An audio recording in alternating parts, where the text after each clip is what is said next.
ట్రాన్స్ఫార్మర్లు బేలిపోతున్న తెలంగాణ రాష్ట్రంలో ఎక్కడ చూసినా నీటి ఎద్దడి వేసిన వరి పొలాలు కూడా ఎండిపోయి గొర్రెలు గేదెలు అన్నీ మేపుతున్న పరిస్థితికి ఈరోజు ఏర్పడుతుంది. మొక్కజొన్న ఎండిపోయింది, వరి ఎండిపోయింది, ప్రతిదీ ఎండిపోయింది. కాబట్టి దీని మీద ప్రతిపక్షంగా పాలక పక్షాన్ని తెలంగాణ ప్రజల తరపున ప్రశ్నించాల్సిన అవసరం ఉందనేటువంటిది కేసీఆర్ గారు మాకు దిశానిర్దేశం చేయడం జరిగింది. 100% మా శాసనసభ్యులు, శాసన మండలి సభ్యులు సభావేదికగా ఖచ్చితంగా ఈ ప్రభుత్వాన్ని తెలంగాణ ప్రజల తరపున ఖచ్చితంగా క్వశ్చన్ చేస్తాం, వారిని వెంటబడతాం. ఈ ప్రజల యొక్క సమస్యలను పరిష్కరించే వరకు ఖచ్చితంగా మేము పోరాటం అనేది శాసనసభ వేదికగా కొనసాగుతుంది. రాష్ట్రంలో రైతులు చాలామంది ఆత్మహత్యలు చేస్తున్నారని మీరు కూడా ఒక నివేదిక సిద్ధం చేశారు. ఈ అంశాలను కూడా చర్చకు పట్టుబడతారు.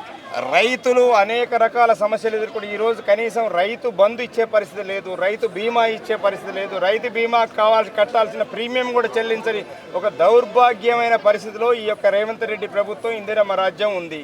కాబట్టి ప్రజలు ఆల్రెడీ అసహించుకుంటారు. నిన్న ఇంటర్నేషనల్ ఉమెన్స్ డే జరిగితే ఎంతమంది మహిళలు ఇలా భారతదేశంలో ఏ ముఖ్యమంత్రిని కూడా దూషించని విధంగా రేవంత్ రెడ్డిని దూషించాడు. చరిత్రలో ఇంతకంటే చరిత్రహీనుడిగా ఒక ముఖ్యమంత్రి దొరకడం అనేటువంటిది ఈ తెలంగాణ రాష్ట్ర ప్రజలు చేసుకున్నటువంటి ఒక దౌర్భాగ్యం. కేసీఆర్ వచ్చే అవకాశం ఉందా అసెంబ్లీకి? చెప్తున్నాం కదా, రేపు వస్తున్నాడు కేసీఆర్ గారని. అటు రేవంత్ రెడ్డి కేసీఆర్ ఎట్టు చూడదు సార్? రేపు గవర్నర్ గారి ప్రసంగమే. రేపు రేవంత్ గారు మాట్లాడేది ఏముండదు, కేసీఆర్ గారు మాట్లాడేది ఏముండదు. ఎల్లుండి రారా? అందుకోసం ఎల్లుండిది అనేది మీకు చెప్తారు. ఓకే, మా శాసనసభ పక్ష నాయకులు మీకు చెప్తారు. Right, thank you.